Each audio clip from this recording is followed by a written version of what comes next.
अथ सप्तमोऽध्यायः सातवां अध्याय काल की महिमा का वर्णन। मुनिगण बोले, काल से ही सब कुछ उत्पन्न होता है और काल से ही सब कुछ नष्ट हो जाता है।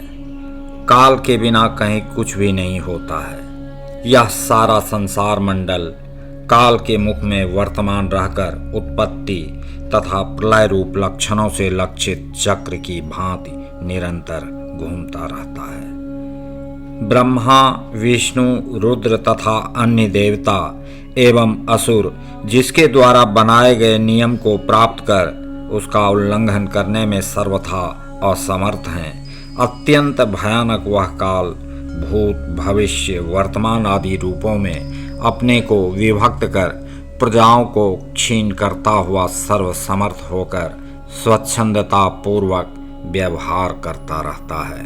यह भगवत स्वरूप काल कौन है? यह किसके अधीन रहने वाला है और कौन इसके वश में नहीं है? हे विचक्षण, इसे बताइए। वायु बोले, कला, काष्ठा, निमेष आदि इकाइयों से घटित मूर्त स्वरूप धारण करने वाला महेश्वर का परम तेज ही कालात्मा कहा गया है, जिसका उल्लंघन समस्त स्थावर तथा जंगम रूप वाला कोई भी प्राणी नहीं कर सकता। वह ईश्वर का आदेश रूप है और विश्व को अपने वश में रखने वाला ईश्वर का साक्षात बल है।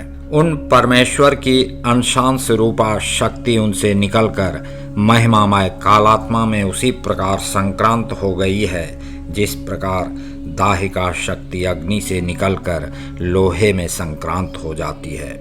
इसलिए संपूर्ण जगत तो काल के वश में है, पर काल विश्व के वश में नहीं है और वह काल शिव के वश में है, किंतु शिव काल के वश में नहीं है।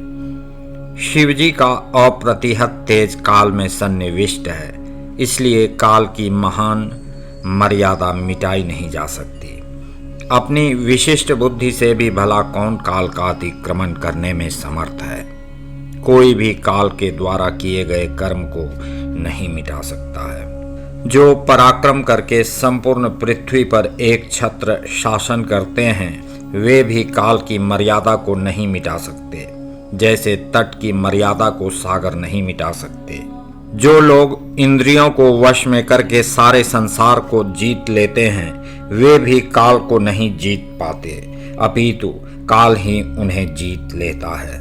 आयुर्वेद के ज्ञाता और रसायन का प्रयोग करने वाले वैद्य भी मृत्यु को नहीं टाल सकते हैं, क्योंकि काल दुरतिक्रम है। श्री अर्थात धन, रूप, शील, बल और कुल के द्वारा समृद्ध प्राणी कुछ और सोचता है, किंतु काल बल पूर्वक कुछ और ही कर देता है। वह सामर्थ्यशाली काल प्रिय और अप्रिय घटनाओं के अकल्पित समागम के द्वारा कभी प्राणियों का संजोग और कभी वियोग प्राप्त कराता रहता है। जिस समय कोई दुखी रहता है, उसी समय कोई दूसरा सुखी रहता है। अहो, कठिनता से जानने योग्य स्वभाव वाले काल की कैसी विचित्रता है। जो युवा है वह वृद्ध हो जाता है, जो बलवान है वह दुर्बल हो जाता है और जो श्री संपन्न है वह निर्धन भी हो सकता है। हे ब्राह्मणों, काल की गति बड़ी विचित्र है। काल के प्रतिकूल होने पर कुलीनता, शील, सामर्थ्य तथा कुशलता, ये कोई भी गुण कार्य सिद्धि में सफलता नहीं दे पाते।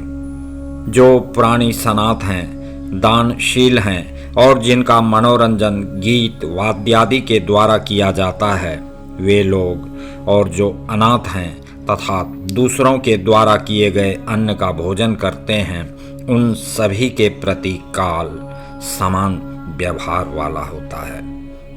असमय में अच्छी तरह से प्रयोग में लाए गए रसायन तथा औषध कारगर नहीं होते हैं, किंतु समय से दिए जाने पर वे ही सफल होते हैं तथा सुख प्रदान करते हैं। यह जीव बिना समय के न मरता है, न जन्म ही लेता है और न उत्तम पोषण ही प्राप्त करता है। बिना काल के कोई सुखी अथवा दुखी भी नहीं होता है।